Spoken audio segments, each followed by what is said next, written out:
My name is Roger Brooks, and I am so sorry that I was not here at 6 for the first presentation. So I'm glad you came back for the second one now that it's 7:30. And I'm assuming that all of you are Republicans since Hillary's given her announcement tonight. No, just kidding. We're going to talk about branding. We're going to talk about Tinley Park. And how many of you saw me when I was here a year ago, April? And we secret shopped you. And it was no holds barred, right? And thank you for letting me to come back anyway after what I said. And I didn't say anything really bad, but there's lots of things you can fix, but no place is done. And so I'm going to dig into this, and I wanted to apologize for being late, and I'll tell you what happened. Is we are talking about branding, and O'Hare wanted to make sure it lives up to its brand as the most delayed airport in North America, which it is. And so I left Phoenix this morning where it was 110 degrees, and we flew all the way here, and we got about 20 minutes out, and the pilot comes on and said, there's storms in the air, we're routing around the storms. So then we routed around the storms, and then he came back on and said, you know what, we're having some delays getting people off the ground, and so we're going to go tour Wisconsin. So I got to go see Door County, where I've worked, in Wisconsin Dells, and all these places in Wisconsin. We even got to see Mount Vernon, Illinois, and Rochelle, other places we worked. And so we circled around for an hour and a half. Then they finally landed us, and we went into an old holding area where we sat for another hour and a half. And so that's why I'm late. And so by the time I was supposed to get here at 2:30, I figured, a piece of cake, right? So by the time I got to the rental car center, it was 5 o'clock. So you know what 294 leaving Chicago is like at 5 o'clock? So I really appreciate you being patient and sticking with me tonight. So this is going to be fun. I'm going to dig right in, and I promise we'll make it fun, and there's some good stuff in here. But this whole thing that we're talking about is branding. And I always want to start with the mission and purpose of governments and supporting organizations is to improve the quality of life for our citizens. Do we have any village council? Village commissioners, village board. There you go, board. Okay, I wanted to get the right terminology there. See, and that is the deal. And so to do that, you need tax base. And branding is about tax base. And so we got to figure out what can we do to make people want to live in Tinley Park over anywhere else in the Midwest. And then how do we create more investment jobs? This is all tax-based. And how do we get people to come to visit? Tourism's the purest form of economic development. People come, they spend money, they go home. You don't need the social infrastructure and everything. And that represents tax base. And so it is so important to create that quality of life. And that's really what every government is charged with, from top down. But here is the challenge, is how do you set Tinley Park apart from the other 1,297 cities and towns in the United States? You have more residents per capita. You have more cities, towns, and villages per capita than any state except Iowa.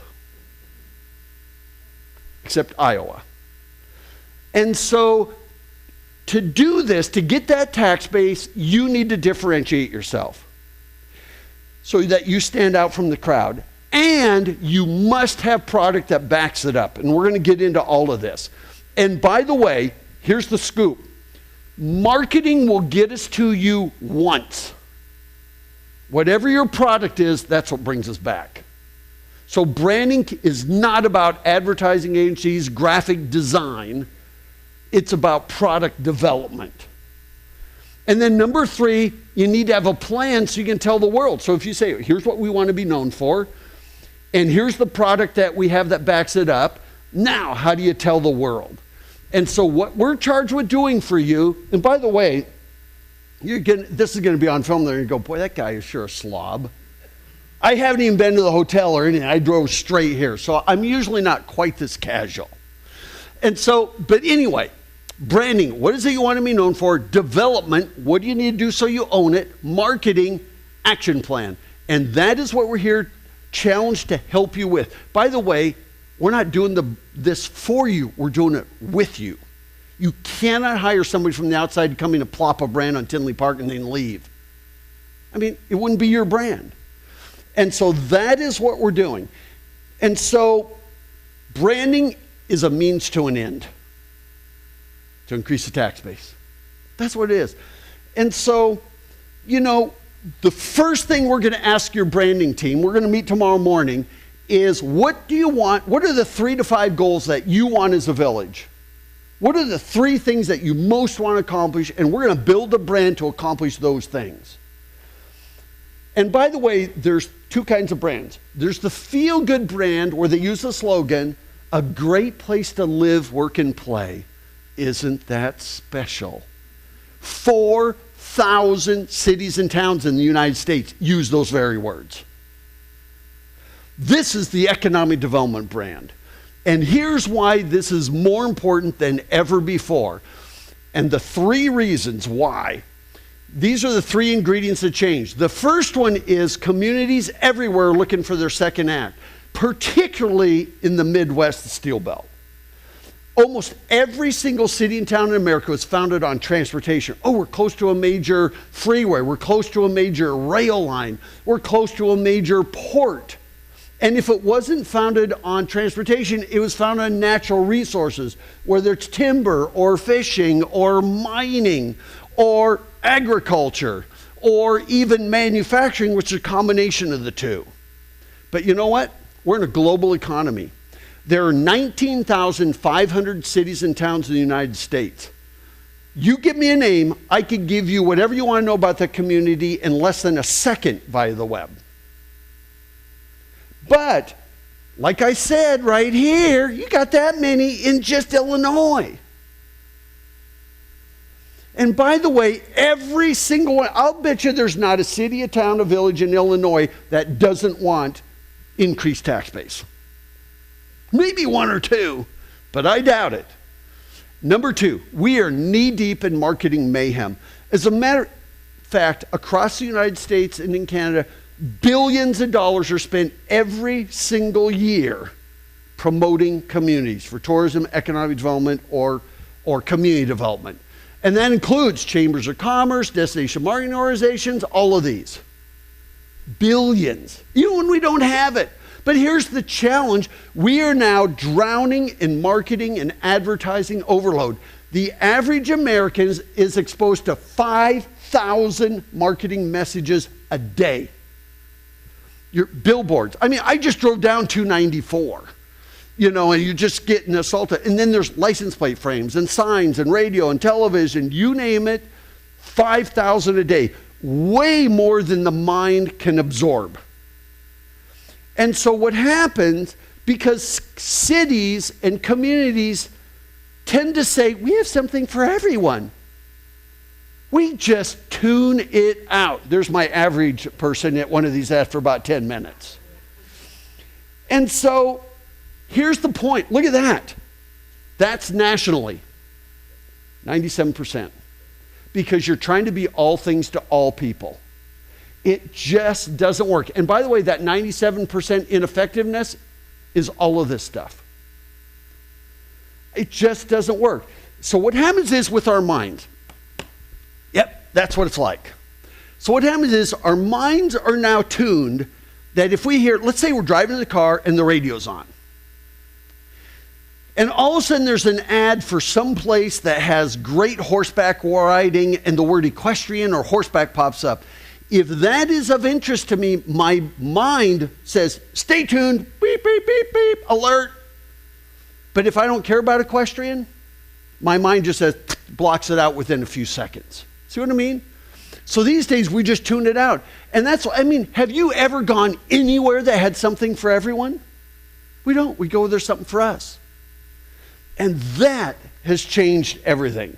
And then the third ingredient is the internet. I mean, I kind of alluded it to you there, but 90% of all Americans have immediate access to the internet. I'll bet you 100% of the people in this room could get on the internet right now if they wanted. And out of that group, 94% use the internet to decide where we're going to live, where we're going to raise a family, where we might retire, where we're going to start a business, where we're going to relocate a business. Now, let me show you a case history of that at the end. And by the way, when you use the internet, Tinley Park is never the first thing we type in. Very rarely. And I'm going to show you that. Location is second to the primary thing we're looking for. So, to win, you must quit marketing location first. It's always second to whatever it is they're looking for. And I'm going to show you that. This is why 70% that use the internet to find places to go, live, start a business are frustrated. 70%. Because you're busy marketing a city and not opportunities or activities or great schools or whatever it is that sets you apart. And that is why that doesn't work. So I'll give you a good example. I just did this last night. And there I put in there, okay, what did I put in there? Best schools in the Chicago area. But so there's one. Best schools in the Chicago area. But Chicago wasn't first. It was like my fourth word there. So we're talking job opportunities south of Chicago. Chicago's like the 1, 2, 3, 4, fifth word there. Okay? Or we'll go things to do in Tinley Park. Tinley Park is last. I could type in new subdivisions, Tinley Park. The place is always last. And so when I did these, I didn't see Tinley Park showing up on any of these lists. Because you're busy marketing a village or a city before you're marketing these. So there I did. Best Italian restaurants, Tinley Park. Now we're starting to get somewhere. So there's 10 best Tinley Park restaurants, a TripAdvisor.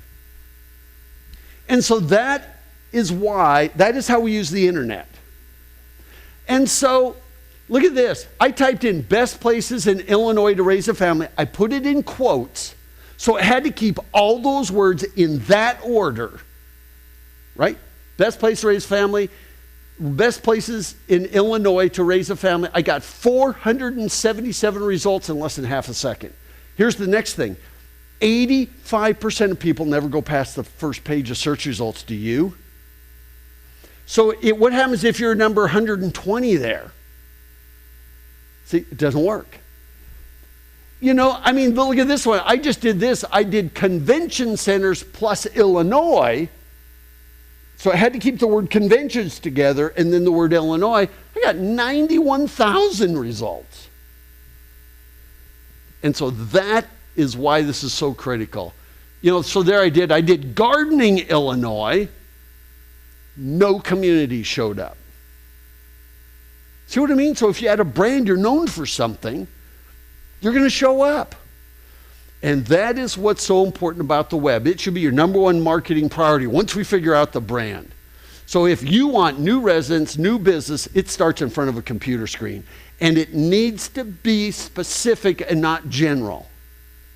There's the question we have to answer in Tinley Park. What do you have that the people you're trying to attract can't get or do closer to home? Jobs, business opportunities, retirement, whatever it is. That's the question you have to ask. And by the way, we have worked in 40 cities in Wisconsin, in probably 20 in Illinois. We just got done doing Michigan City, Indiana. We worked in 55 communities in it, and they all want the same Chicago area market. So competition is fierce. Look at this video. Kids, this is the very street Wyatt Earp used to keep law and order on. Seems kind of dirty and touristy. Oh, Ellen, the Old West was dirty.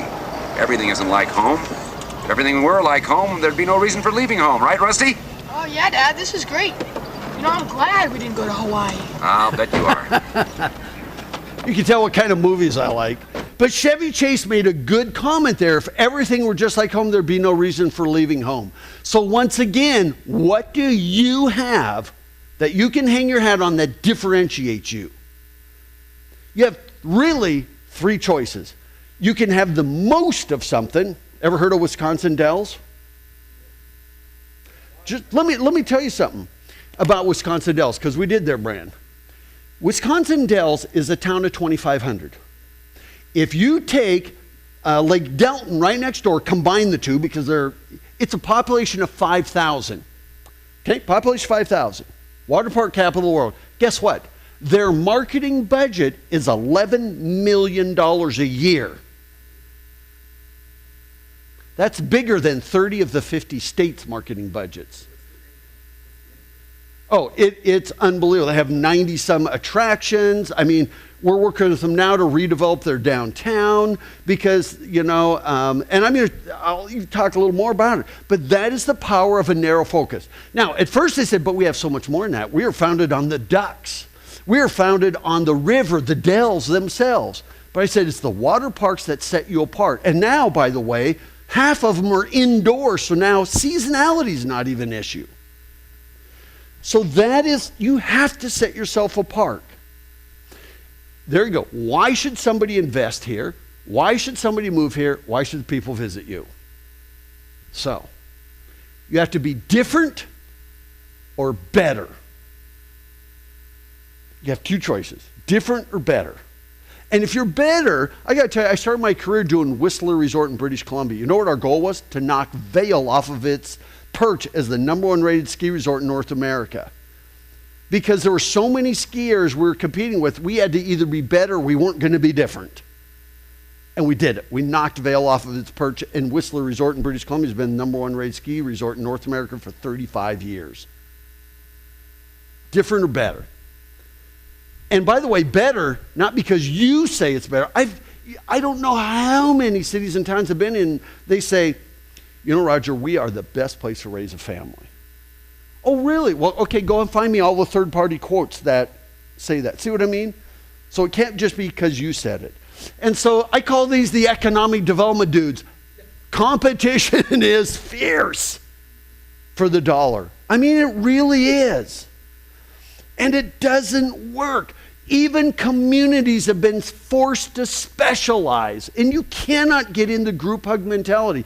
You know what?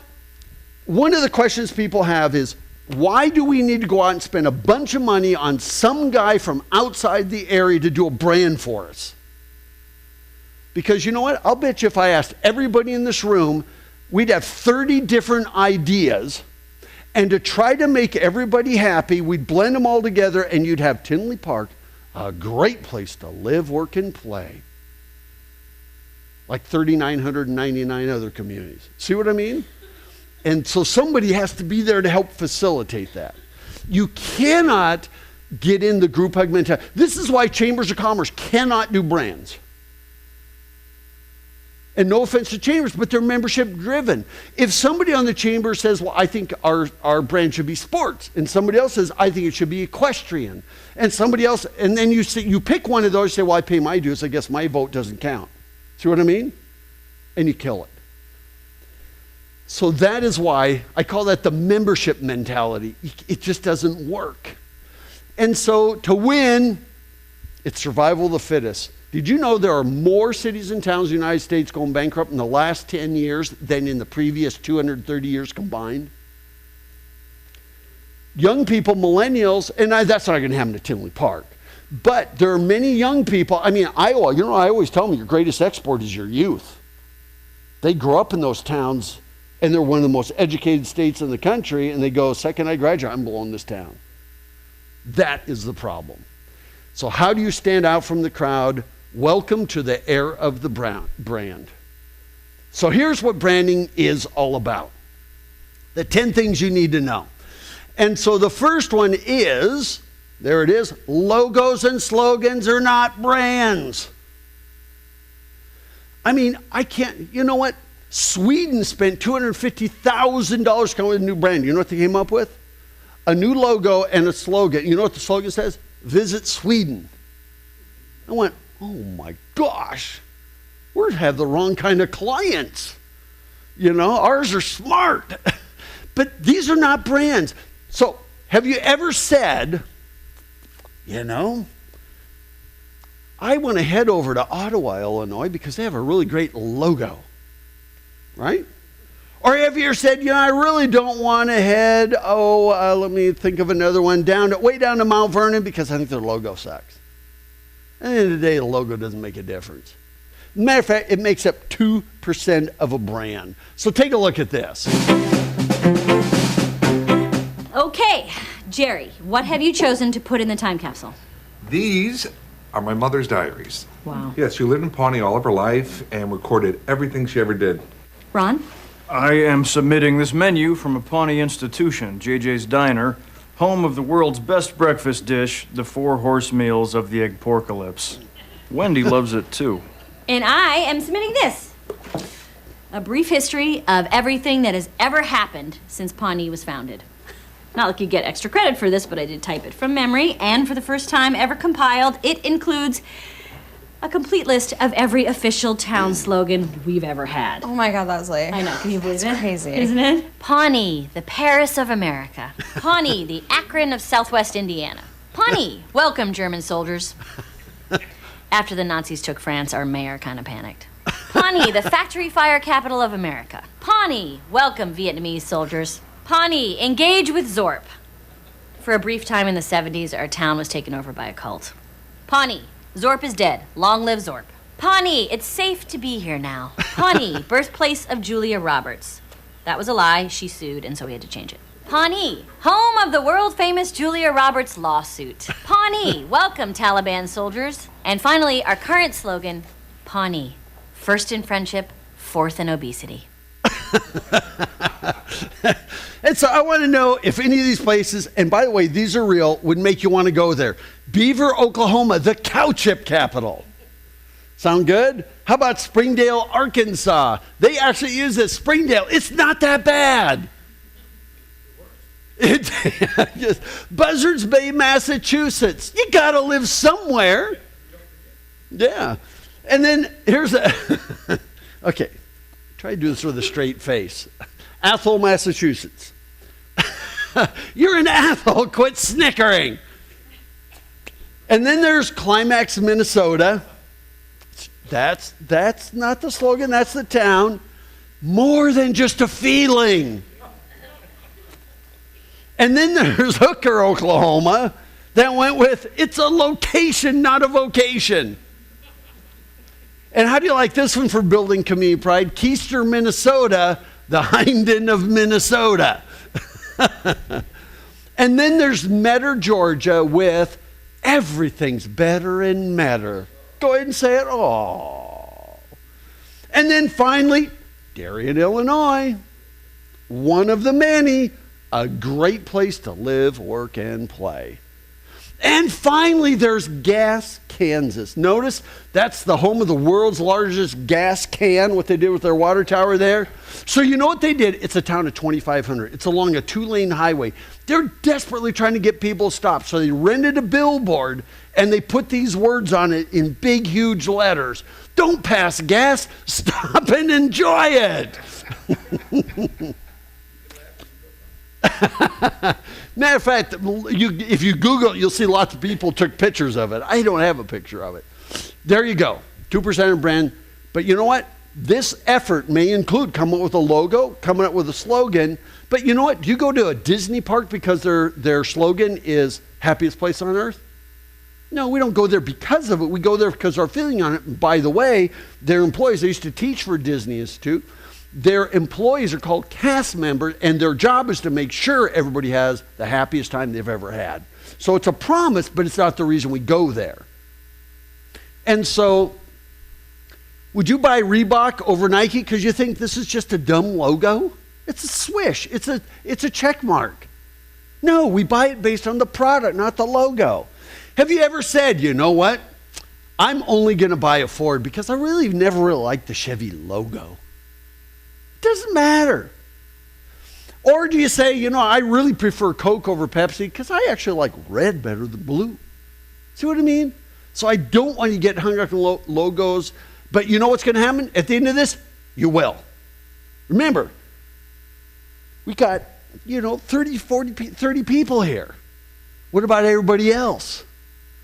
And so it always ends up being a point of contention. Number 2, a brand is what people think of you. And that is really important. Number 1 is visual cues. When we're coming along 57, 80, take an exit, as we drive through neighborhoods, what's their perception? And it may not be, when I was here doing the assessment, I kind of said, you know, when you come down 80, it looked kind of awful. Is that really your fault? No, of course not. But you know what? Visitors are not very nice. They judge the book by the cover. And so, people and attitudes. I don't care whether they stop for gas, fast food, doesn't matter. Word of mouth, social media. And by the way, you can combine 3 and 4 now together. And that is how perceptions create brand. So, anybody here ever been to Philadelphia? Okay, you've been to Philadelphia. There it is. So, Philadelphia is a great city. So, why is it that the city of brotherly love is known for the meanest people on the planet? You know why? Because if you've never been there, your exposure to Philadelphia might be just watching the Eagles on television. And I got to tell you, every Christmas they will have Santa Claus walk out on the field and they belt him with bottles and cans. Quarterback, I remember it was Donovan McNabb when he'd throw a pass and miss it and the receiver wouldn't catch it, you'd have 65,000 people booing. Now, is that a fair indictment of Philadelphia? Nope, but it's all we know. And so that's the way people judge communities. So sometimes we require repositioning or rebranding. I don't think Tinley Park does. I've asked everybody I know around the Midwest that I know in the areas over the last year or so, and I'll say, so what do you know of Tinley Park? And they go, well, I think that's one of the suburbs of Chicago. But they don't really, I haven't had anybody say anything negative about Tinley Park that I've talked to. Not official research. But sometimes communities need that. I mean, Gary, Indiana, what's your first impression? See what I mean? And by the way, they can go do all the marketing in the world, but until they change the product, 97% of the marketing will be ineffective. Good brands evoke emotion. They sell a feeling more than a product. One of the best branded communities in ASHEVILLE. Population there is 85,000. They are along the Blue Ridge Parkway, but the problem is the parkway is 500 miles long. And by the way, this was their tagline, where altitude affects attitude. Does that make you want to go there? Does it sound like it's hard to breathe? This was their old logo. But guess what? This is the new one. Some of you may be going, whoa, hope you're not going to do that for Tinley Park. But if that looks a little bit funky, then they nailed it. They have not convinced the police department to put that on the sides of their cars yet. Although I thought that'd be a good line for a cop. Anyway, you like it, buddy. You know, when you get pulled over. But, you know, here's the point. And here was the challenge in ASHEVILLE. And by the way, it is really one of the coolest cities in America. The average age when they started their branding 12 years ago, the average age in ASHEVILLE was 68. You know what it is today, 12 years later? 33. Average. But here is the challenge. They are a beautiful community, but how do you take a place that's known for the Biltmore Estate, the largest home in North America? That is 145,000 square feet. It is the finest in fine culture. So how do you brand a city that's known for the finest in fine culture with a downtown that's known for counterculture? You can walk downtown and you can smell incense coming out of the shops. It's a place where Bob Dylan, when he was doing a tour about 5 years ago, looked at the list of the cities and then called up the promoters and said, you know, I'm not doing this tour until I see Asheville, North Carolina on the list. So this is where fine culture meets counterculture. Well, how do you say that and evoke a feeling that differentiates you? And so take a look. Excuse me. I've got a question about the chandelier.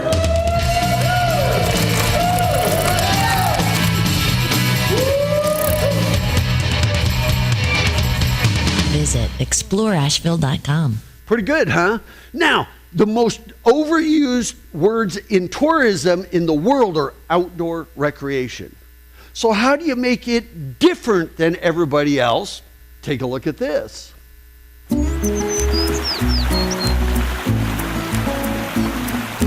honey.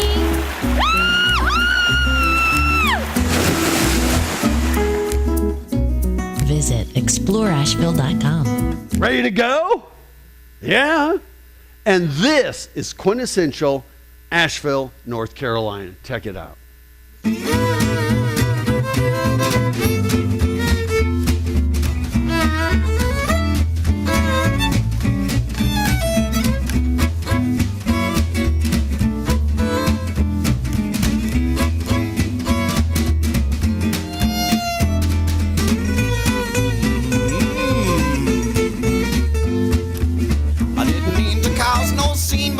Think about it with dream.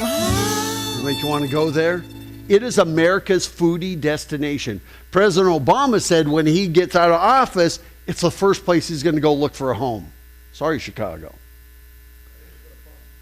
Well, who knows where he'll end up. And so he went there twice during his presidency. A brand is also a promise. So whatever feeling, whatever you're putting out there, it's a promise. And you have to deliver on that promise. So if you say you're something, we come here and it's not here, guess what? We're not coming back. Tourism organizations tend to sell cities, towns, and counties before experiences. Economic development organizations tend to sell buildings, land, and infrastructure before opportunities. See what I mean? You got to change that thinking. Number 3, successful brands have a narrow focus. So look at this. Discover the wide open spaces, gracious people, and picturesque landscapes that characterizes Dover, Illinois. Anybody here ever been to Dover? Okay, good. Okay, each season holds the promise of a new adventure and an incredible memory.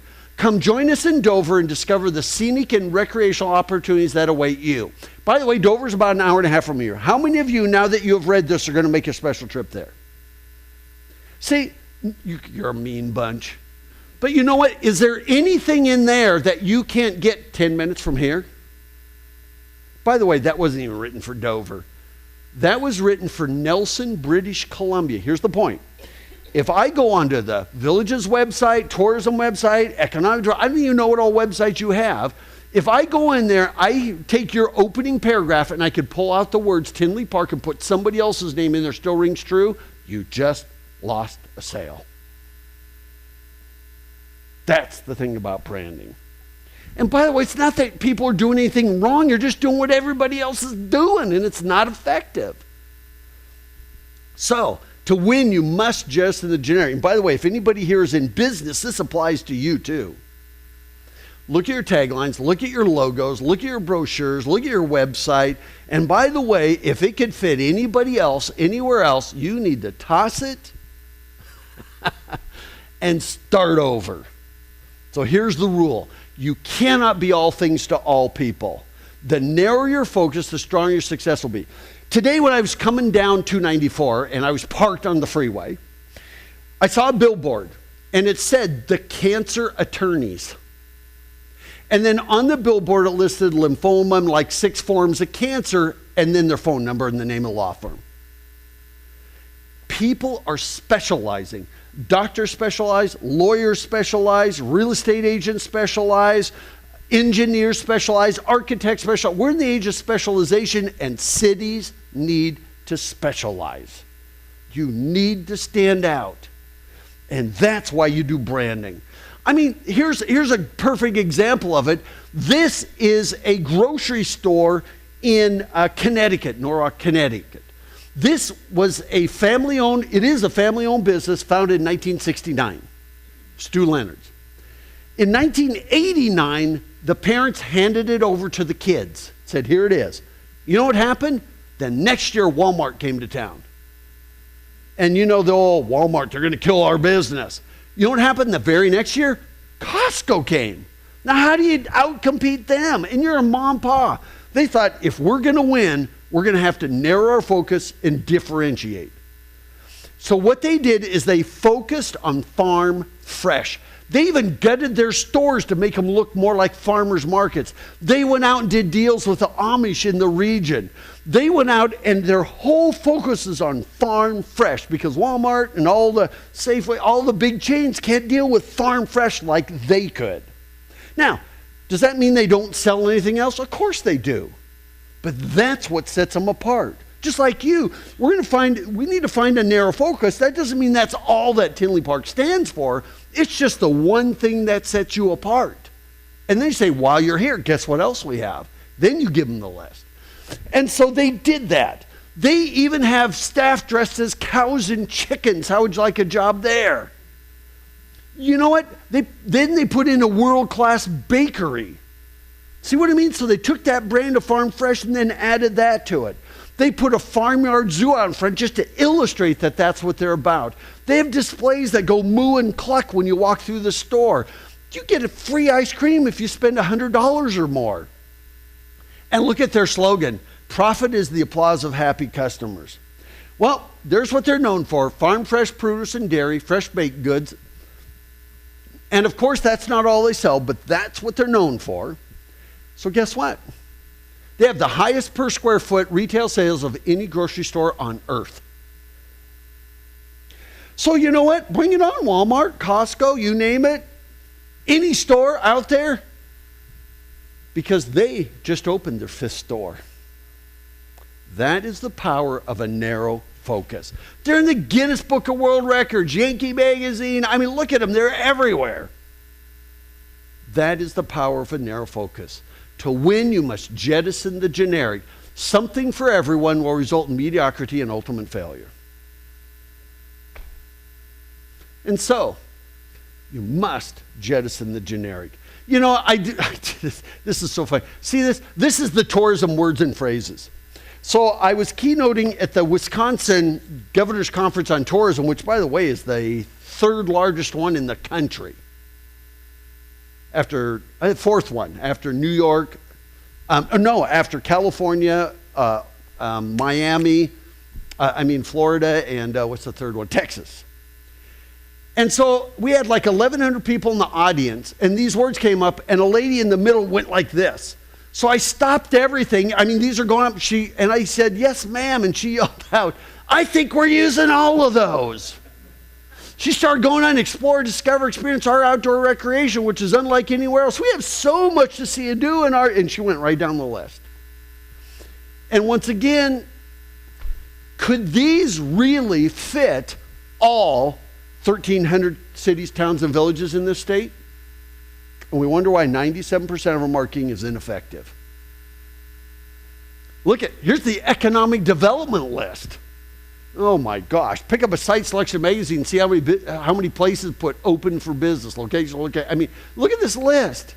It is so cliche that I actually went through a list in Site Selection magazine of 85 ads. And there was only one that got more response than the other 84. And you know what it was? Pure Michigan. And you know what their slogan was?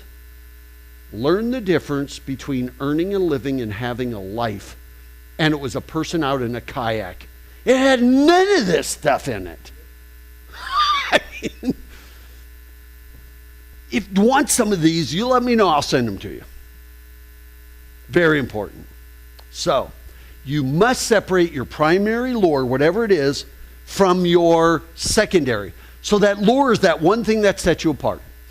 Then there's the complementary activities, things we'll do while we're here. And this is kind of the tourism side of it. But by the way, anybody who's going to come in town, I don't care whether they're a site selector, a commercial real estate agent, anybody, they're going to come into Tinley Park first as what? A visitor. Is this a place I'd want to live? My employees want to live. My clients could make some money, whatever it is. So there's those things. And then there's the amenities, parking, restrooms, visitor information, all of those kinds of things. There's the important one for travelers. And then there's ambience. Historic downtowns are not a draw, they are not a brand. They're the ambience. And then there's that icon that says, woo, here's who we are. And you always promote the primary lure, and then you say, while you're here, guess what else we have? So take a look at the case history of Butte, Montana. If you wanted a 2-week vacation package in Butte, one stop on your tour would be to see the Berkeley Pit. The Berkeley Pit. This 39 billion gallon body of toxic water is now a tourist attraction. That's right. The city has taken lemons and turned them into something that if you drank could kill you. Wow. State Representative John Sesso hopes the 18,000 people who have visited this cesspool of mining waste are just the beginning. If it's the Berkeley pit that draws them, hey, our job is to keep them here and take advantage of the tourist and the tourist dollar for all the other things that we have to offer. See, he gets it. Such as what?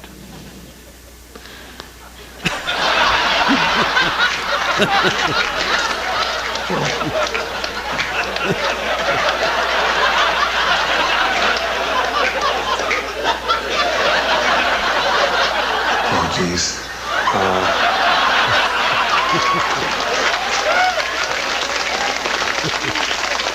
Anything. Oh, man.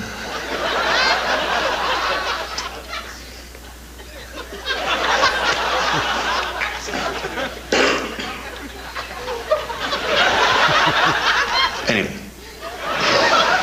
Great place to bring your kids. I got no kids. Sorry. But if you do have kids, they'll be sure to tolerate it. But some locals think the pit's not all it's cracked up to be. Locals like Fritz Daly. That's correct. I don't think it is. We have the largest contaminated body of water in the whole United States sitting right in the middle of our town. Correct me if I'm wrong. More toxic waste, more tourists, more money. The Berkeley Pit's not an amusement park. The Berkeley Pit is not our Dollywood. Sure, not yet. But while Dollywood has the Rampage ride and Dolly's Rockin' Roadway, the soon-to-open Toxyland will wow you with the exciting Pesta Slide. Or hop on the tram at Contamination Station and head for No Tomorrow World. It's a day that will possibly alter your genetic structure. While the pit remains divisive, at least everyone can find a reason to take pride in their town. It's a funky town. It's very funky. If it wasn't for Butte, Montana, this nation would not be the great nation that it is. I'm trying, though. I am trying to think of one for you. I got a call within like 3 days of that. Really happened. And John Sesso, their legislator, he was just like embarrassed. He couldn't think of anything. And so they called me and said, Roger, you have to do damage control. Come to Butte, do what we're going to do. And by the way, that 39 billion gallons of toxic waste is now up to 55 billion gallons. But so I went out there. It took me a little while to get out there. And we made a list right there of all the other things that they could see while they're there. So the point is, don't just market what you have, market what differentiates you. And by the way, these days of these lists, could that list there, I might have pushed on a couple of those, but could that list there be any of these? I mean, I don't know how many places actually have. Did I even, I have all of those. But you know what? I didn't have to go very far to fill up a page full of places. And so lists don't work. You must jettison the generic. And one more is Salem, Massachusetts. Population 40,000. What do you know them for? Witches. The Salem witch trial. 1692. You know what they did? Well, it's now 2004 or 5, I think it was. They said, it's time we moved on. It's been their brand for 300 some odd years, and now they want to move on. So they went out and spent $160,000. And you know what they got? Here it is. You ready? This is the new tagline. We have something for everyone. And you know what? Didn't work. As a matter of fact, look what happened. Rebranding a venerable institution can prove to be quite a challenge. Rob Corddry visited an infamous town struggling to reinvent itself. Salem, Massachusetts, site of the notorious 1692 witch trials, has parlayed its dark history into a tourism goldmine. But there's trouble brewing in which city? The tourism board has hired a marketing firm to remake Salem's image, a move many fear will kill the money-making magic. What they're trying to do is they're trying to bring a different type of tourist into Salem, but I think that they're trying to push away from the witch too much. Isn't there some other horribly shameful historical incident that you could exploit for monetary gain? It's not that we are exploiting an incident for gain. We are capitalizing on a situation that is in Salem. Leif Rockna isn't the only one upset about the rebranding effort. This is the witch mecca of the New World, and we're going to keep it. So you're a witch? Absolutely. George Carey, president of the Chamber of Commerce, says Salem is too dependent on the witch-based economy, and that's bad for other businesses. We're a city, we've got a number of different resources. We have a world-class museum, and we think we have a lot of good dining. Good dining like? Good dining like Finn's Seafood Restaurant. He owns it. And by the way, President of the Chamber of Commerce, let's do something. We need to have something for everybody. I mean, you know, and what they got there is amazing. The Salem Witch Museum. If you buy ice cream, it's probably going to be a dairy witch. They've got the witch house. I mean, everywhere you go, the Spellbound Museum, and every night they do ghost walking tours, the Witch History Museum, Witch Village. And where else can you go anywhere in the world and get your picture taken with Samantha from the 60s sitcom Bewitched? And 4 million visitors a year do tours through Salem. The witch is an itch. It's the witch niche. So they are the witch capital. They finally went out and spent a whole bunch more money to come up with another one, still making history. I don't know if that means they're still hanging people. I mean, you know, and by the way, that's what they're still known for. They have 22 people were put to death over 8 months. And that has been their fame, and it doesn't mean they need to be, but that's what, I mean, if it wasn't for that, would you have ever even heard of Salem, Massachusetts? No, they would have just been a bedroom community to Boston. And then while you're there, great dining, unique shops, golf, historical walking tours, all those other things. And so I always tell people, if this was easy, everybody would be doing it. That's why the cities, towns, and villages that take on branding deserve a gold star, because it's not easy. But you're setting the way. And you know what? I'd rather have you be one of the first in Illinois rather than number 1,295 going through it when you're going, what else is there? And so that's your opportunity. Give the state something to promote that differentiates you. Because I've worked with every single state tourism director and sat on the board of the U.S. Travel Association, and their biggest challenge is when we send information out about Illinois and everybody gives us the same list. Wouldn't it be great if Illinois could say, well, here's the top 5 places for golf. Here's the top 3 fishing destinations. Here's the top sporting places, whatever the brand is. Wouldn't that be great? Number 4, you need to narrow focus so much that your name becomes synonymous with your brand. So here you go. Okay, this is audience participation. Who owns that one? Country music capital. Nashville, of course. Gambling adult fun, who owns it? Vegas. Nobody said Atlantic City. Okay, kids and family, who owns it? Okay, some of you said Disney, which just goes to show that the brand can trump the location. You're exactly right. Disneyland, Disney World. Okay, music theater capital, who owns it? Not New York. Not Nashville. Branson, who said Branson? Branson, Missouri. This town has a population of 10,000 people now, has 49 music theaters, and they host 7.5 million visitors a year. Their challenge is the demographic for the music there is my parents' age, and they're trying to change that. But you know what? They're on the map. Where's Graceland? Elvis? Memphis. Now, do you think there's more in Memphis than that? No, but it puts them on the world map. I mean, they're known for barbecue and blues. Winery capital? Who would own it? Napa. Even own more than Sonoma. Frozen tundra, who owns it? You know what? Green Bay came to me and said, okay, Roger, we want to increase our winter tourism, and our weather isn't that much different than Chicago or Minneapolis, yet people avoid us in the winter outside of Packer games. because of the tagline Frozen Tundra for a game played in 1967 that still dogs them today. Who owns the water park capital? Wisconsin Dells. I mean, you know, okay, so here's one. I'm going to give you the city. You tell me what their brand is. Hershey, Pennsylvania. Okay? Gettysburg. You got it. Civil War. Okay, how about Lancaster? Amish. See, I just picked 3 in Pennsylvania. Okay, Washington, D.C. Corruption.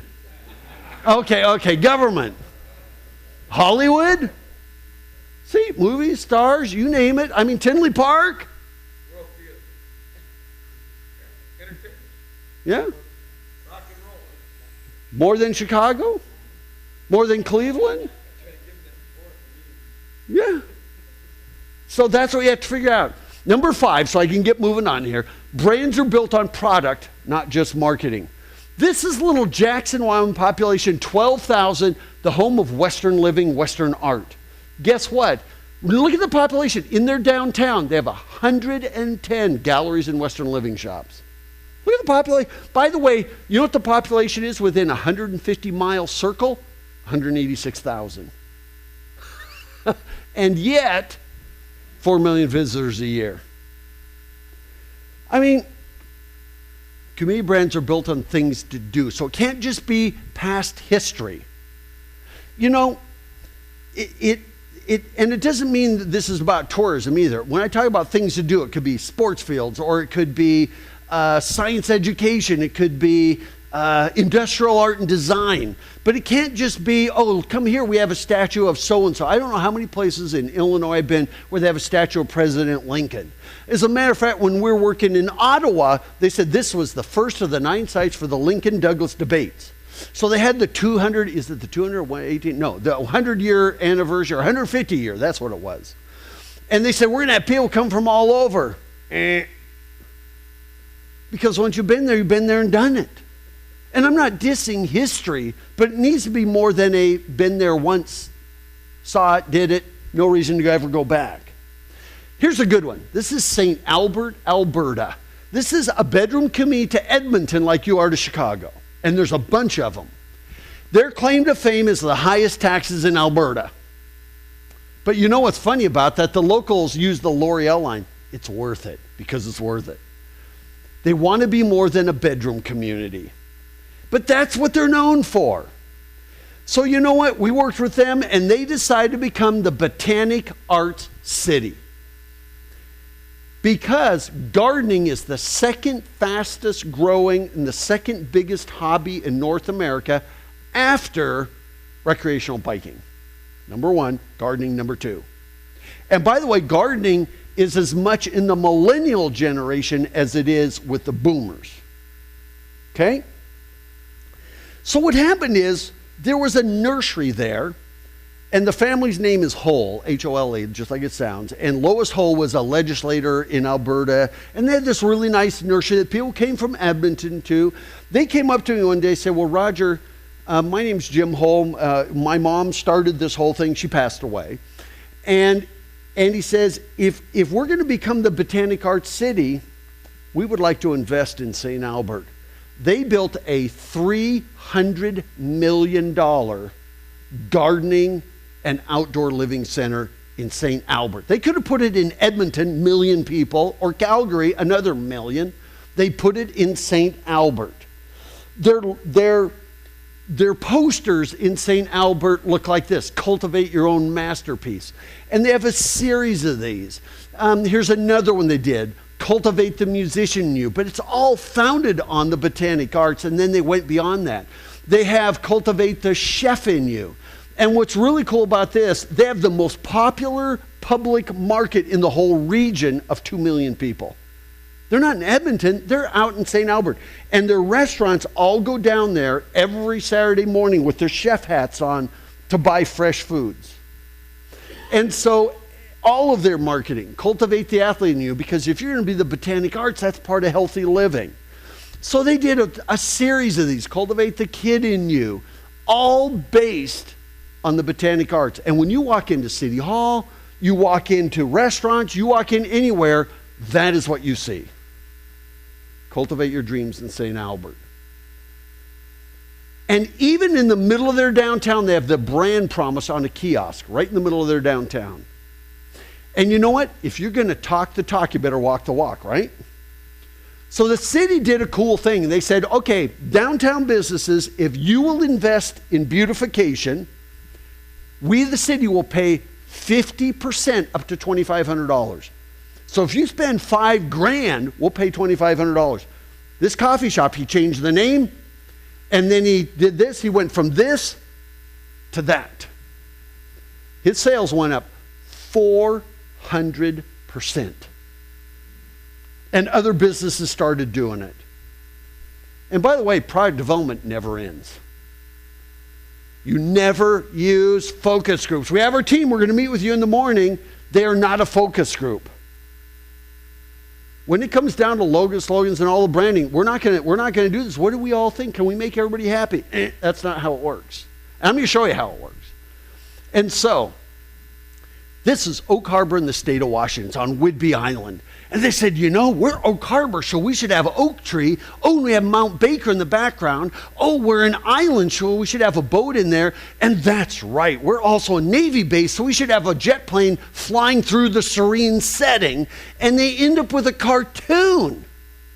So I went there and said, stop it already. That's now what they're using. And by the way, Tinley Park is doing this, but it's not public. I'm going to show you the team. You know, if you want to do this as a village, this is the 7 phases of a public project. Here it goes. First of all, there's enthusiasm. Oh, that Brooks guy came in, and we're really pumped about doing this. And then we start doing the planning, which is going to take place over the next few months. Then there's disillusionment as people go, now, wait a second, I don't think so. Who's this person from the outside here? And then there's fear and panic, search for the guilty, punishment of the innocent, and finally, praise and honors for the non-participants. Did I get that about right? Yeah. There you go. That's your brand. That means we need some repositioning. Okay? And I love it. Problem solutions, you know, isn't that the way it works? You know what's going to happen is your brand is already here. We got to fish it out and figure out a way to make it different. Brands are here. And then somebody's going to say, well, I would have told you that for $5. And of course, I don't respond, but my response would be, then why didn't you?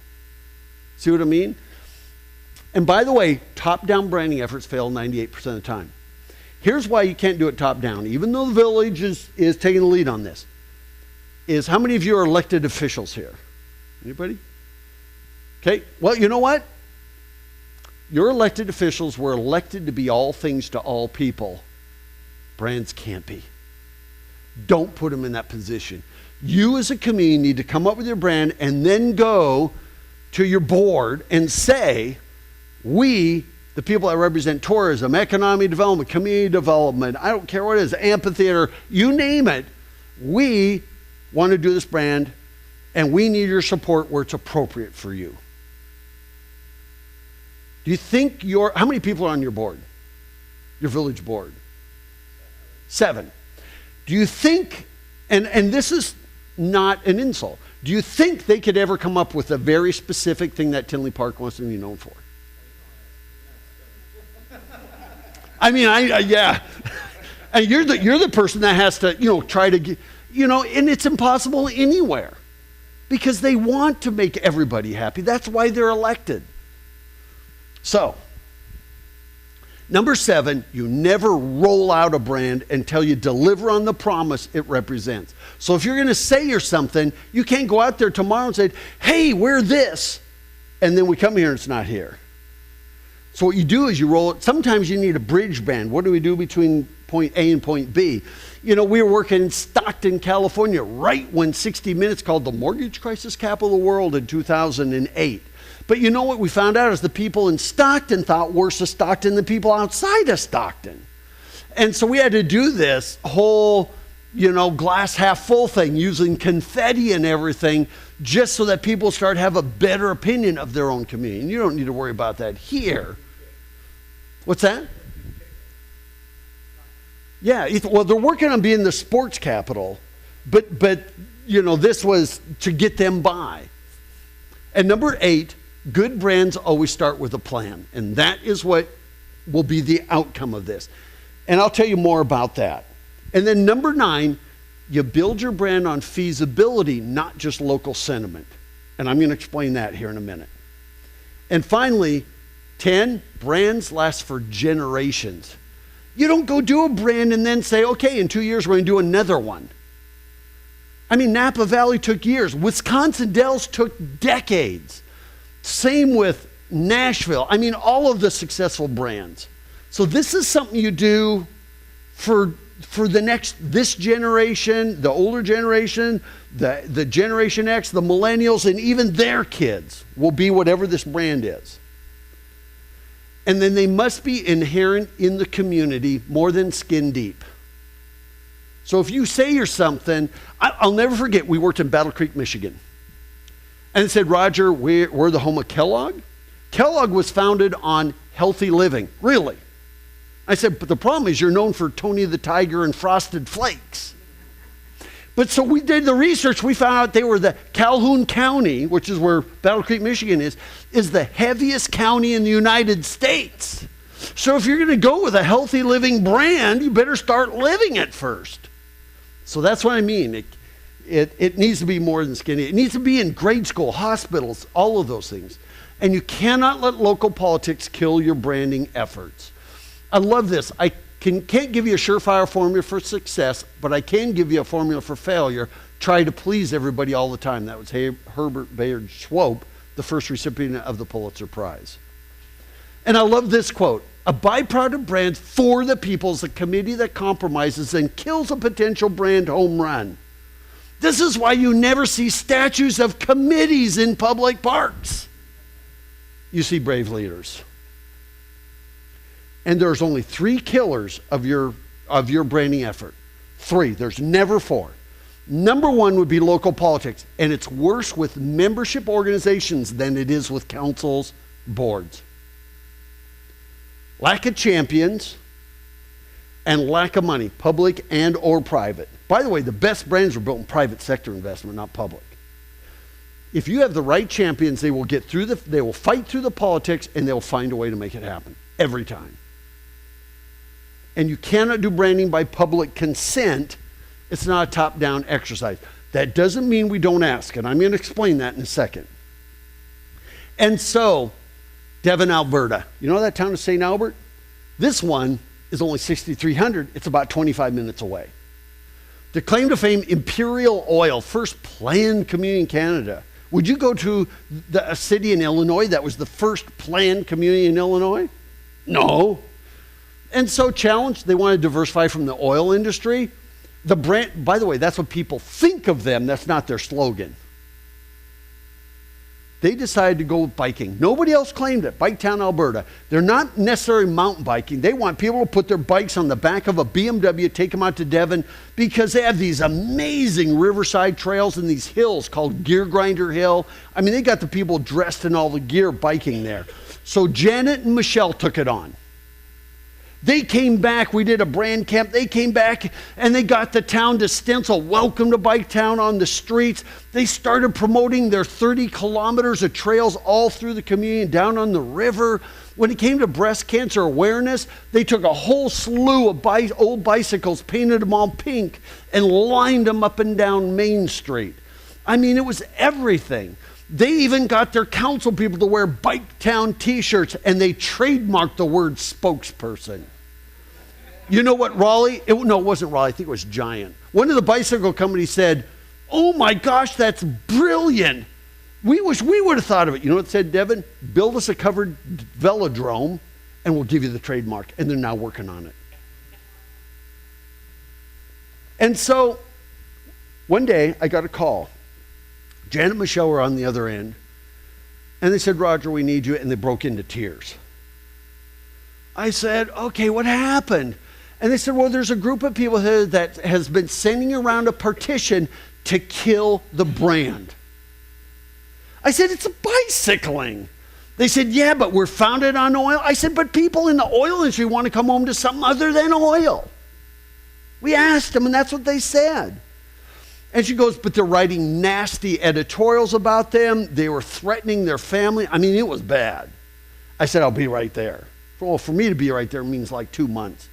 So I went up there to do a workshop. And this is, the people that are in there now, for the most part, were the people that were doing the petitions. Every chair was filled by the time I started. And they just sat there like this. And I was explaining all this just like I am to you, and they just sat there. And every time I would say something, they would sneer and make comments. And I knew exactly how they saw me. But you know what? TSN, which is the ESPN in Canada, did a contest that said the city or town with the most votes would win a $25,000 grant to design and build a bike park. Now, 6,300, how do they compete with Toronto with 5 million, Edmonton with 1 million? See what I mean? All those bigger cities. But they did it. And you know what? Here's me chastising those people. Look, their junior high and high school students just took it on because they're fanatic about biking. And so they even had us in our office voting for them. And you know what? They won it. They won it. And within days, they were designing that bike park. This is what their brand looks like. Grab life by the handlebars. You know, enjoy the ride is their tagline.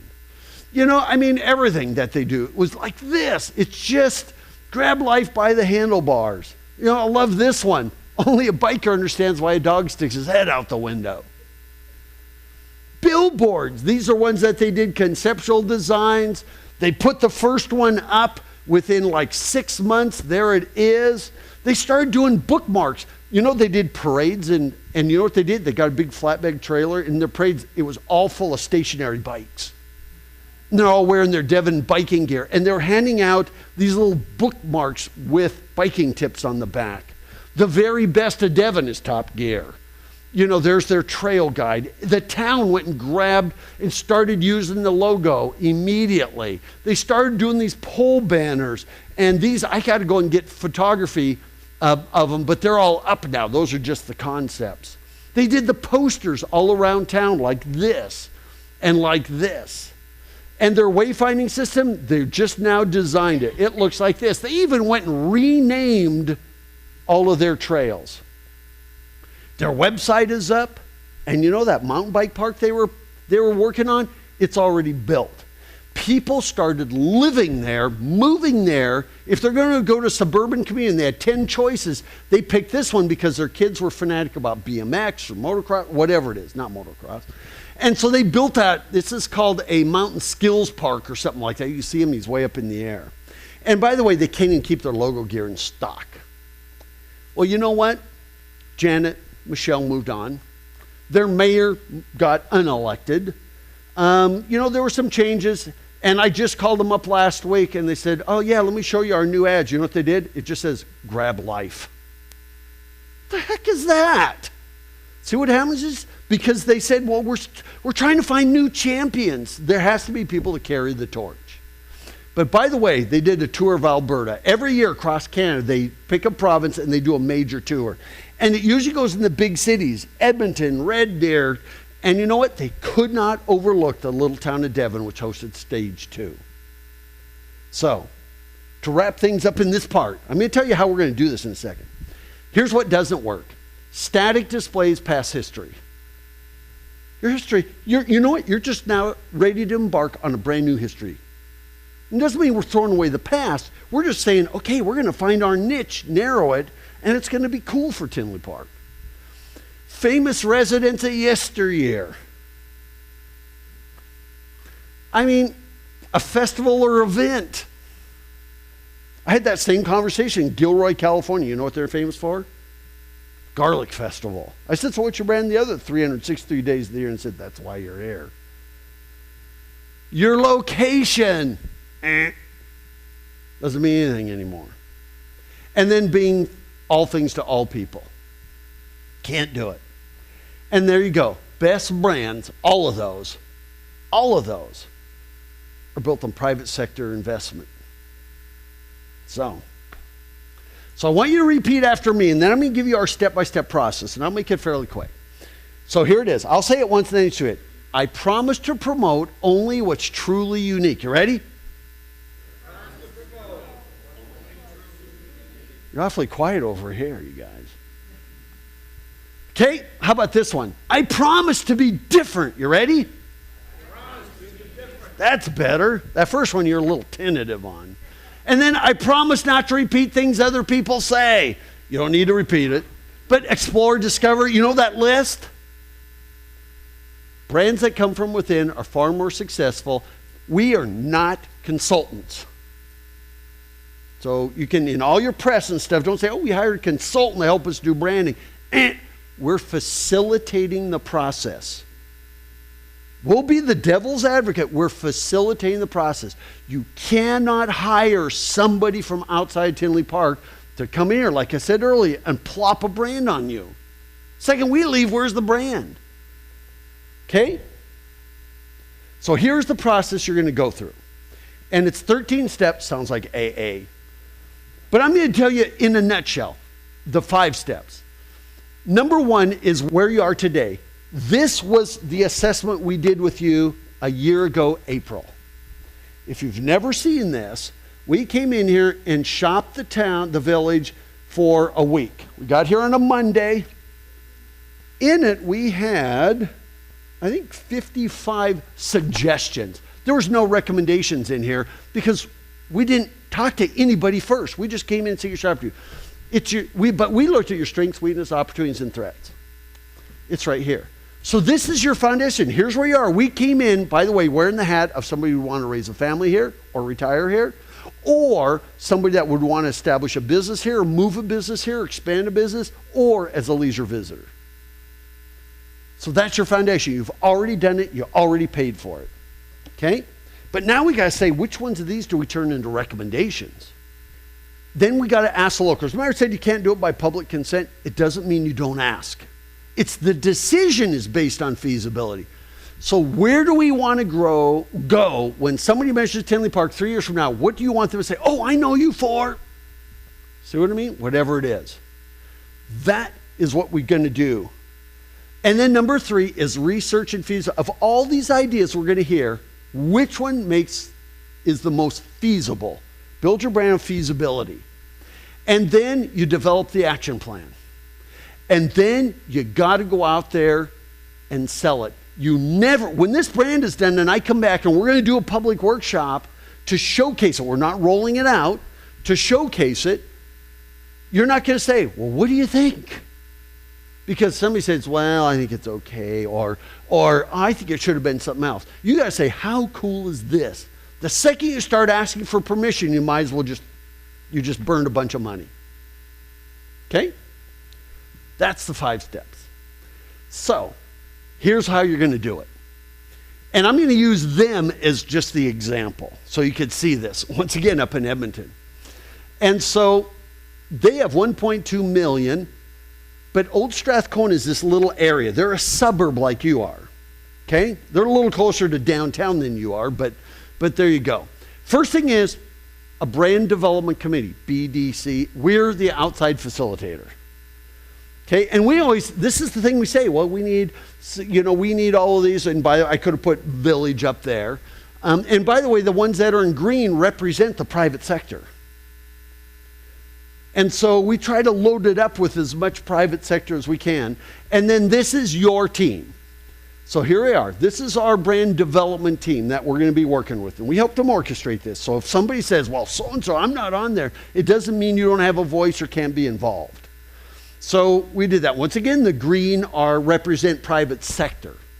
And so this is our initial team. By the way, this team will change once we come to the brand because we've got to figure out who's going to champion it. Who's going to be our champions? So there's our initial team. And if you're here, I'm going to be meeting with you in the morning at 8:30. And then here it is, somebody outside the community. It's us. When we come back, we're coming back with our creative director and everything. By the way, even the graphics and everything happen in Tinley Park, not somewhere else. And so we're here to facilitate it. And the first assignment our team is going to get tomorrow, and by the way, this is a team of doers, not directors. First thing I'm going to have them do over the next couple of weeks is tell me what you want this to accomplish.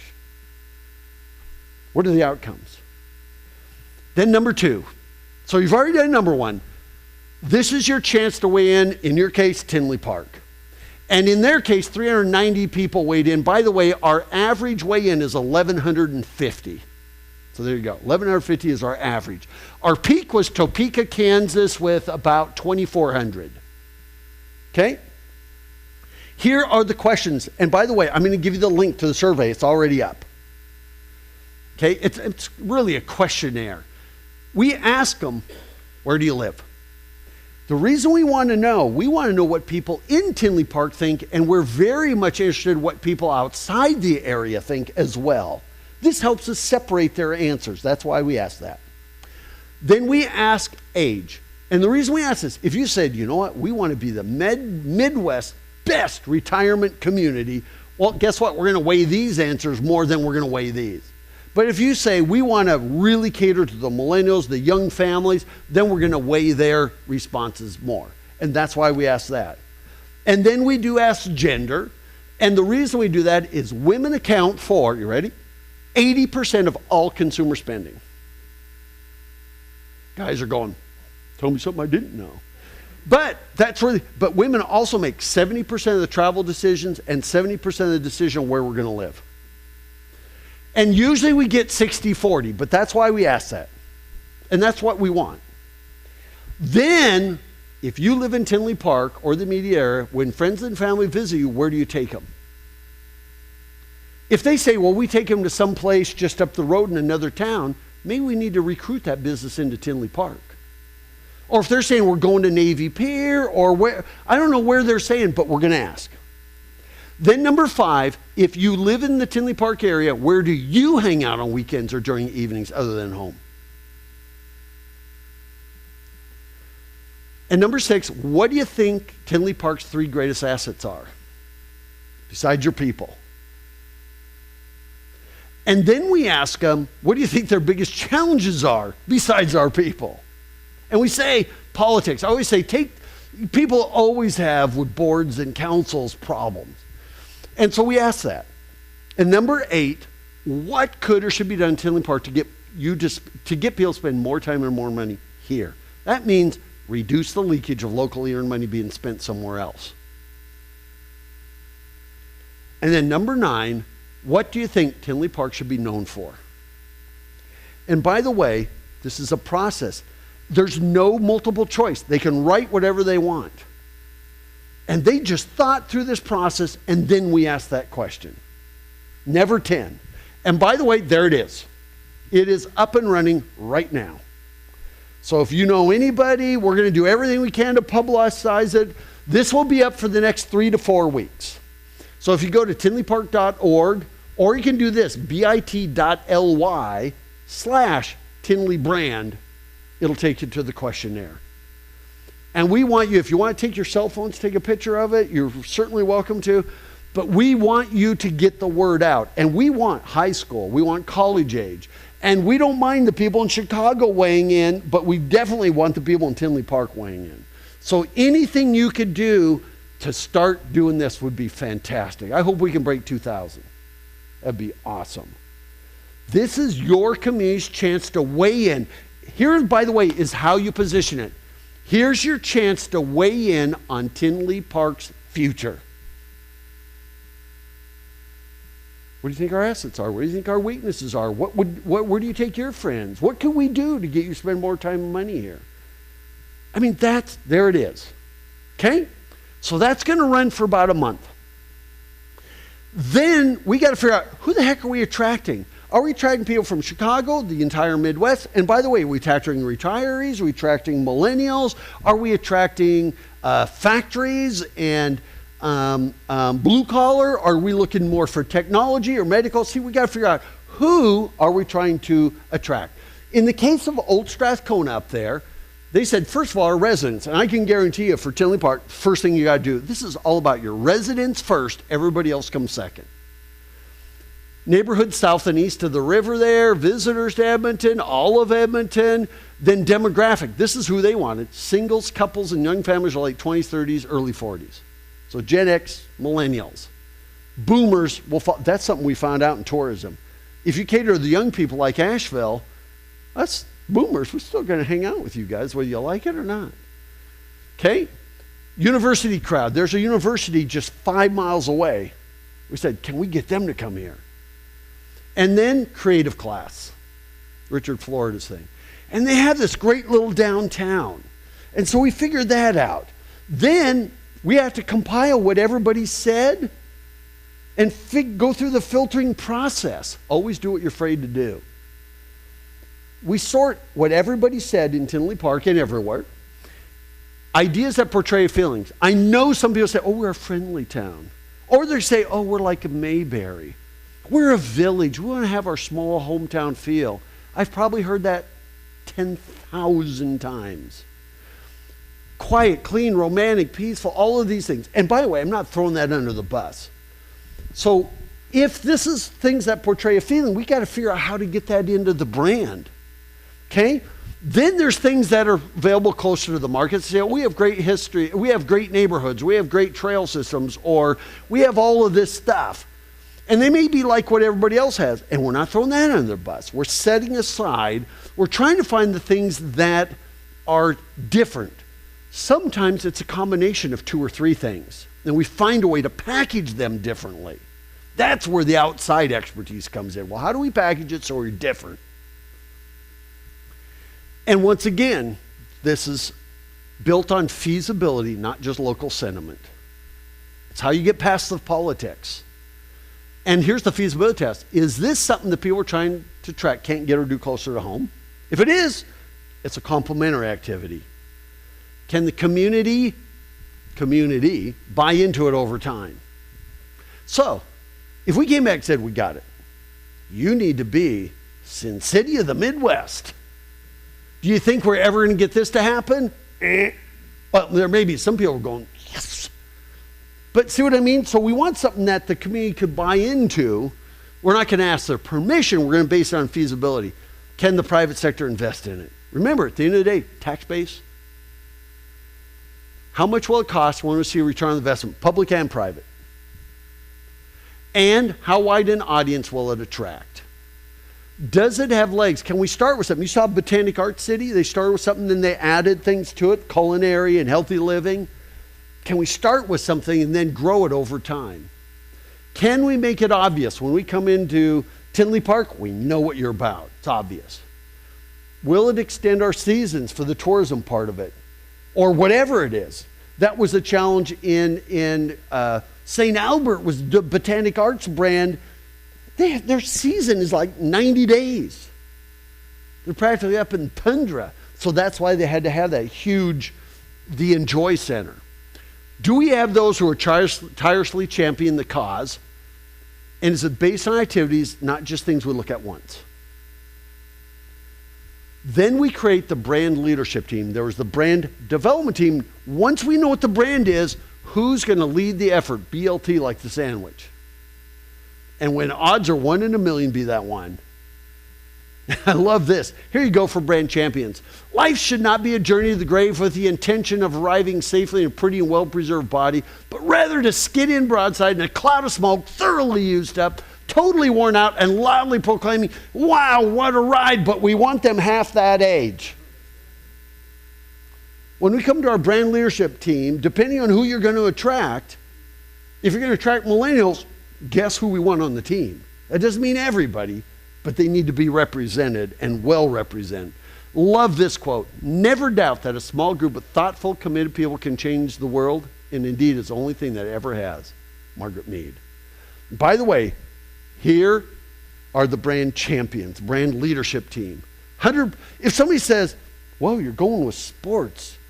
Yeah, it's okay. You're not on the team. If somebody goes, yeah, what can I do to help? Then that's them.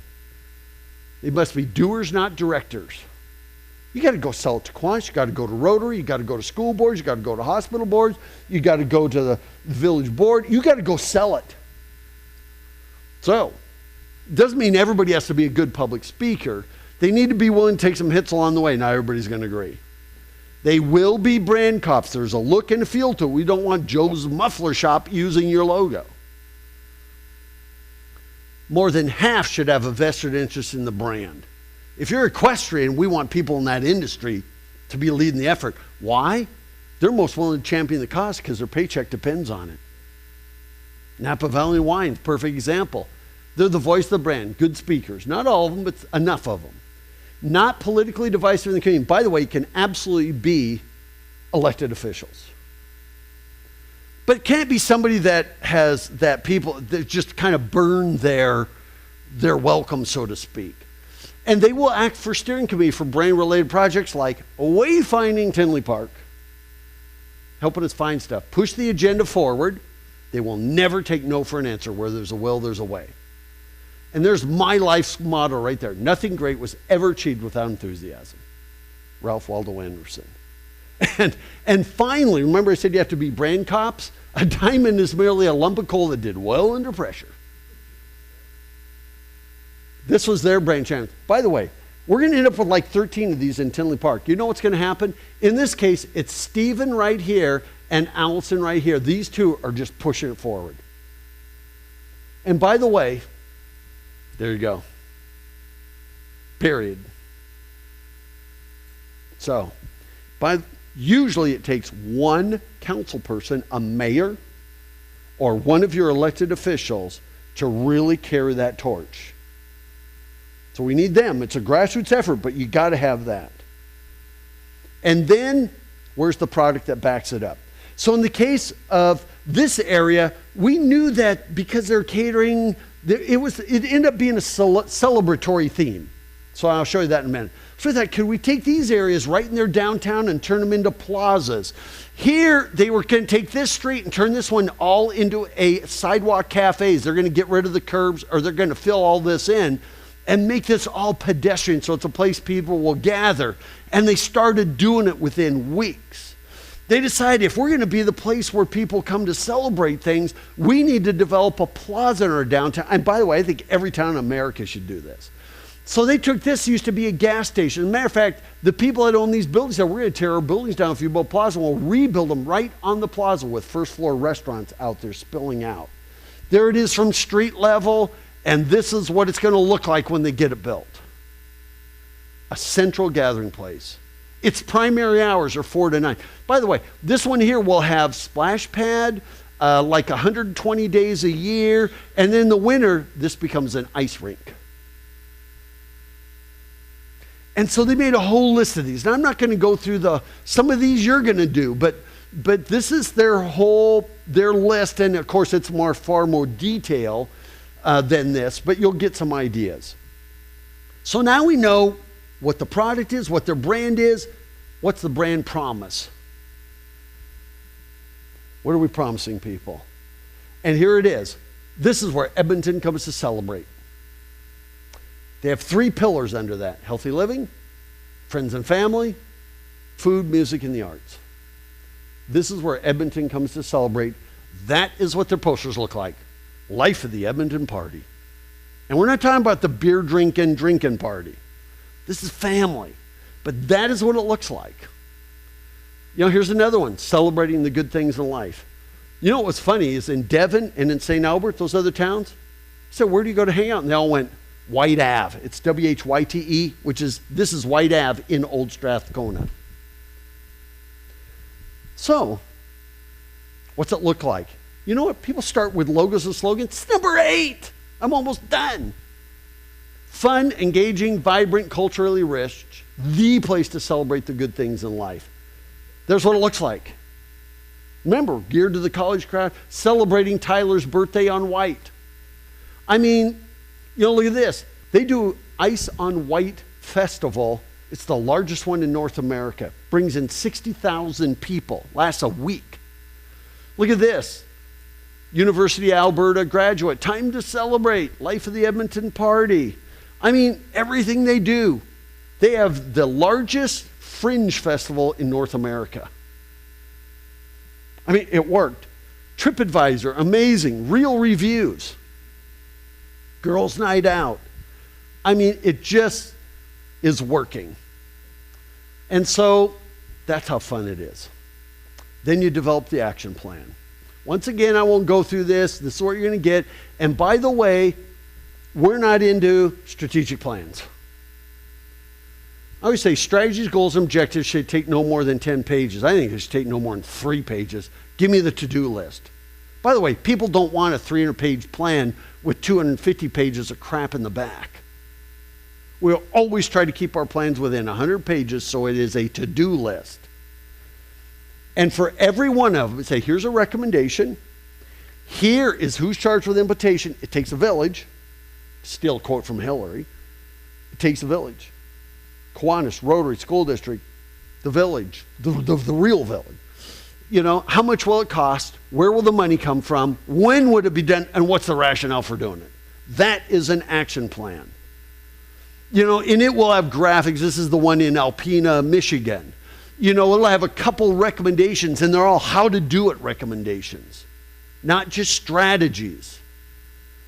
And this is how you get everybody going from that, look familiar, to that. You're far more powerful as a village, as a single unified voice, than everybody doing their own thing. Then you got to make something happen and start the marketing process locally to get it more than skin deep. So they start putting up pole banners along White Ave, and the areas off White, get it, off, are labeled with the old Strathcona. Their wayfinding system looks like this. Then you got to keep the energy high and don't fold to the naysayers. And you got to make it fun. Look what they did. I mean, you know, white trash, get it? Throw away your bigotry. I mean, what they're doing is pretty cool. Matter of fact, businesses started changing names. Men's clothing store is now White Collar. A bakery is called White Bread. No, if they didn't have the Y in there, they could never get away with this stuff. You know, sushi bar, white rice, not all of these are taken, but they made a list of these. They already do White Lightning, the motorcycle rally. They do a whiteboard instead of White Noise, chocolate shop. So they made a whole list of these. And White Hot, that club is already there. I mean, they are just, you know, there it is, White Noise, sounds in the neighborhood. It works. And by the way, forget all the reasons why something may not work. You only need to find one good reason why it will. And you cannot fold to the cavers. You know what cavers are? Ready? Citizens against virtually everything. And once again, there's that quote. Then you tell the world, and you revisit that plan every month. This is not a plan that sits on a shelf. It's a plan that sits on your desk. And you know what? In our plans, the table of contents are check marks. We do not write executive summaries because nobody will ever read past an executive summary. I mean, all those old models that city has been living with for 100 years are now gone. Cut to the chase. Give me the list. Let's go. So there it is, where Edmonton comes to celebrate. I mean, it works. And so, for Tinley Park, we can do a community-wide one, or we can say, well, let's start with downtown, really create a strong brand for downtown Tinley Park, and let it grow from there. We could take the old health complex, I don't know what the state of that is, the old health complex or whatever you call it, maybe say, well, we got this property here, let's turn it into something really cool, and we build a brand around that. I don't know. So, there's 3 ingredients: patience, passion, persistence. And I had a friend of mine from Alpena, Michigan said, Roger, I think you better add a 4th one to that, a little bit of pain. It's not easy. So I want to show you a couple really quick case histories. You okay if I do that? Okay. First one is York, Pennsylvania. Population 44,000, about an hour north of Baltimore. Claim to fame, the factory tour capital of the world. This is where they design and build Harley Davidsons.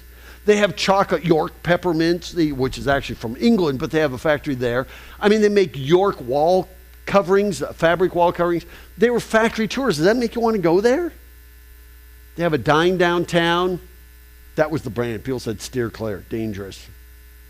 But you know what they did? They became the industrial art and design capital. Their ads look like that. Guess what? They had York Community College there. It said, well, if we're going to be about industrial art and design, maybe we should change our curriculum more towards industrial art and design. Instead of being a community college for adult education, they are now attracting students from around the world. There's a guy there, he had a company called Rudy Glass. They made architectural glass all over the world for Performing Arts Center and stuff. He goes, I could use some help with steel workers. I could use some help with woodworkers. Even Harley Davidson said, we're trying to get people to help us design the next models of Harley Davidson's here. And so a couple of things happened. They started in their downtown. Even it says the Market District. It's all made out of gears. Everything is industrial art and design. Even their wayfinding signage. But you know, a couple of young guys in their 20s took an old building downtown and created a company called Salvaging Creativity. They go to steel yards and they just buy old metal and stuff. They take it in their shop and they're making all this kind of public art. And it's all over downtown. They took welding balls like these and did this on the trash cans with them. Is that cool or what? I mean, look at this. This is all planners. It's all really funky and cool what they did. And it's working. They're downtown. During the recession, their lofts downtown were outselling. They could not build them fast enough during the recession. And here's a big one. When I was here before, I kept thinking, sports. I wonder if Tinley Park, and I'm not trying to say this is your brand, but I just want to show you an example. Round Rock, Texas is the sports capital of Texas. By the way, 20 years ago, population was 10,000. So that's what happened in 20 years. Home to Dell Computer, that's why. And a suburb to Austin. It's 15 miles north of Austin. Sound familiar? 15 miles north of Austin. Challenge, Dell. By the way, 49% of the city's budget came from sales tax on Dell computers. Well, Dell put up call centers all over the world, and all of a sudden, they lost 3/4 of that money. And so, now what? And so it turns out that here they are next to Austin, and with a population nearly 1 million, and there's Round Rock there, 15 miles north, the population 125,000 today. And by the way, they used to be 15 miles north. Well, now this is pretty much grown up. They're now practically across the street. But two things that led to sports. 90% of the Texas population was within a 3-hour drive. They already have a 500-acre sports park there, just full of baseball diamonds, football fields. They have 10 kilometers of paved running through there. And so I said, you guys should be the sports capital of Texas. And they agreed. It came from them. And so he said, you should be the sports capital of Texas. So it made the news. They did pole banners like this. And then they didn't have tourism. So he brought in a gal named Nancy. She's still there. Just talked to her yesterday. She was new to tourism. She had a sales career. We needed somebody to market it. She's a go-getter, never take no for an answer, good at selling the community. And she used the words, game on. Funny thing happened. It made the news. 3 days after it made the news, I got a call. And the guy on the phone said, my name is Reed Ryan. My dad would like to talk to you. We live in Georgetown, Texas, and we heard about Round Rock. I said, Reed Ryan, do I know you? And he goes, well, you might have heard of my dad, Nolan. I went, oh. I said, okay. And so there's Nolan on the left. Here's Reed on the right. They said, you know, my dad, we live in Georgetown, which is 20 miles north of Round Rock. He said, my dad is working on putting together an A-League team for the Astros. And we heard that you're the sports capital of Texas. We'd like to come and talk to you in the city of Round Rock, and maybe we could do something together to bring in a minor league team, an A-League team. So they came in, talked to the city, and together they created Dell Diamond. And by the way, Dell paid $2 million for the naming rights, and they built that. It is the #1 most sold minor league complex in America. And he named the team the Round Rock Express.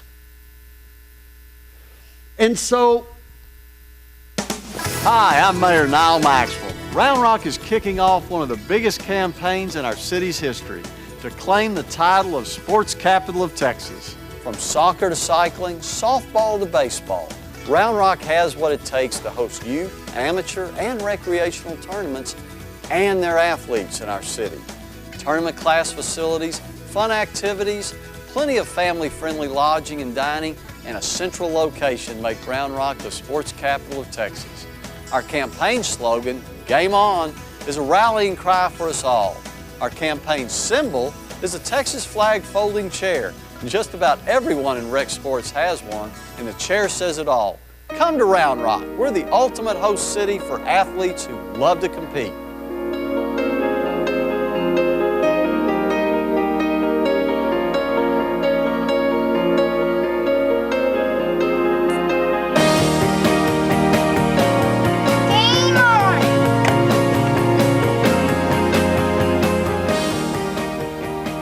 Tournament class facilities like the Dell Diamond support Round Rock's role as the ultimate host city for youth, amateur, and recreational sports. The Dell Diamond is proud to be part of the Sports Capital of Texas campaign.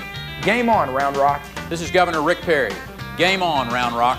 I'm Congressman John Carter. Game on, Round Rock. Hi, I'm Mac Brown, head football coach of the Texas Longhorns. Game on, Round Rock.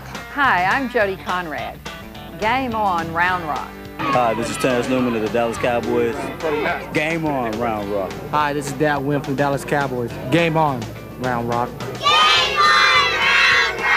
Rock!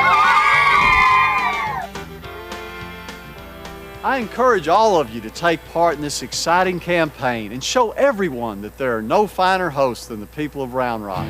With your help, we'll be known everywhere as the sports capital of Texas. Game on, Round Rock.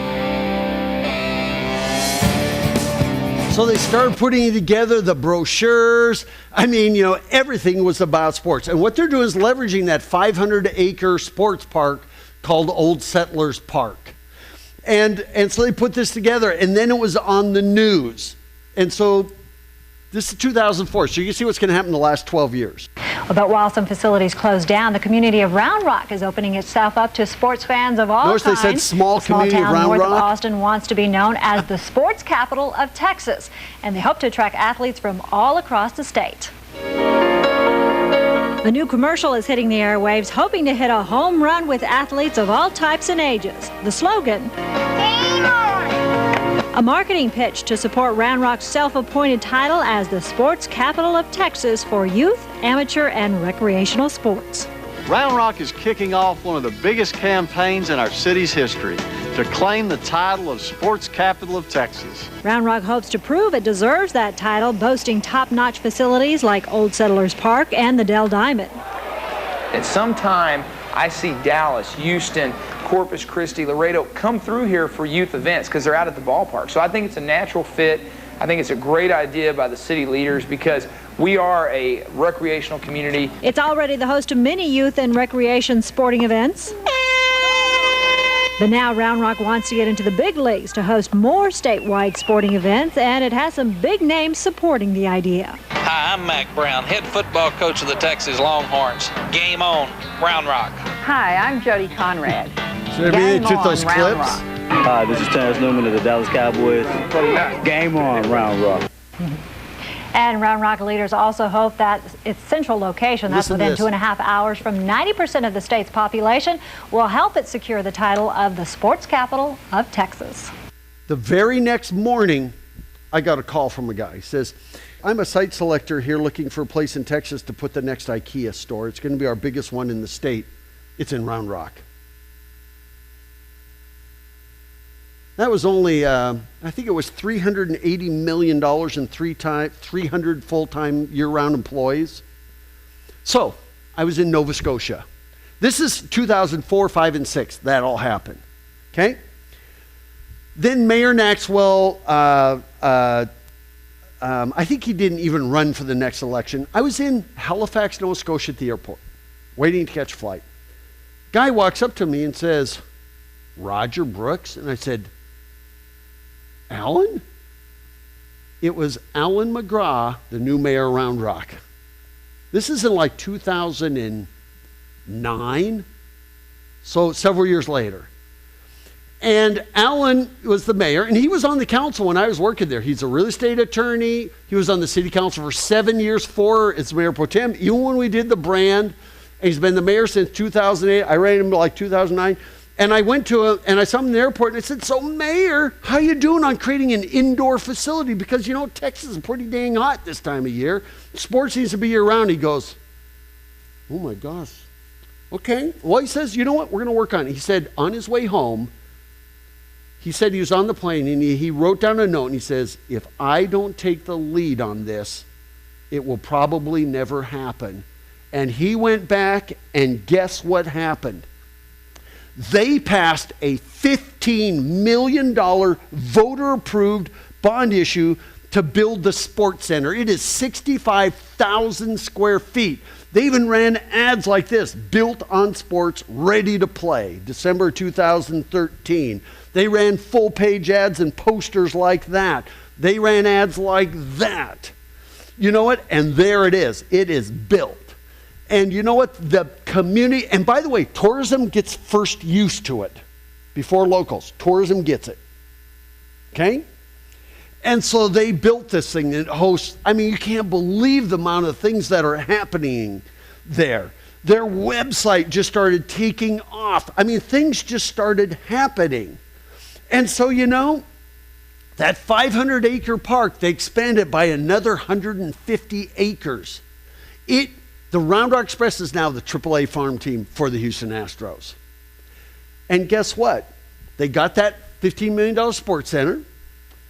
They spent $10 million upgrading all the existing ones. They have tons of family-friendly hotels, shopping, and restaurants. I'll show you more about that. They've got lots there. But you know what? The next call they got was, if you have all these amateur teams, they're going to have a lot of downtime. I mean, a team might come play baseball. They might not know who they're going to play for 2 days. So Simon Properties came in and said, we'd like to build the Round Rock Premium Outlets in Round Rock. And by the way, here it is, 430,000 square feet on 200 acres with 125 stores in Round Rock because of the sports capital of Texas. And then on the heels of that, guess what? Bass Pro Shops came to town. Okay, so there you go. That is it's 120,000 square feet, $200 million to build that. Includes a 16,000-gallon aquarium in it. Even has an archery range. And the voters, they put more upgrades out at Old Settlers Park. And then something big just got bigger. The new Rocky River Water Park opens. The city, Schlitterbahn wanted to build a huge water park there. And they said, why don't we do it as a city? So they built this incredible water park there. And you know what?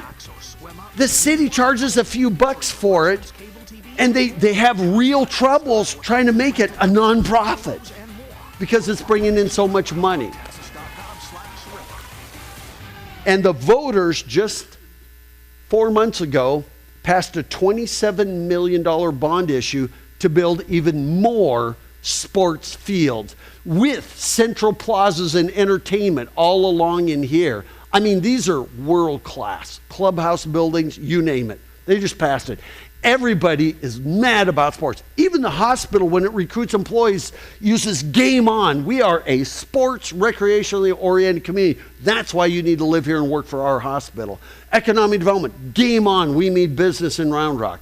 I mean, everything they do. Guess what happened just last month? Kalahari Resorts, they're in Wisconsin Dells, just announced that they're going to build a $400 million water park resort hotel with, here it is, 1,000 guest rooms, indoor and outdoor water parks, about 150,000 square feet of water park, and 100,000 square feet of convention space in Round Rock. So,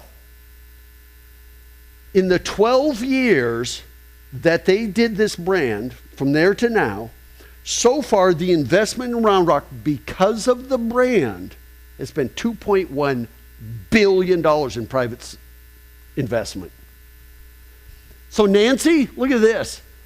She's founder of the sports marketing efforts. She's a certified sports events executive. She's one of the top 50. I mean, she just keeps winning all these awards and everything. That is the power of a razor-sharp focus. I don't care whether it's sports, equestrian, whatever you want. And I'm done. in the end, whatever we put out there for Tinley Park is a promise. I mean, it's going to be a very, very fun ride. And thanks so much for letting us be part of your journey. And thank you so much. So have a good night, everyone. Thank you very much.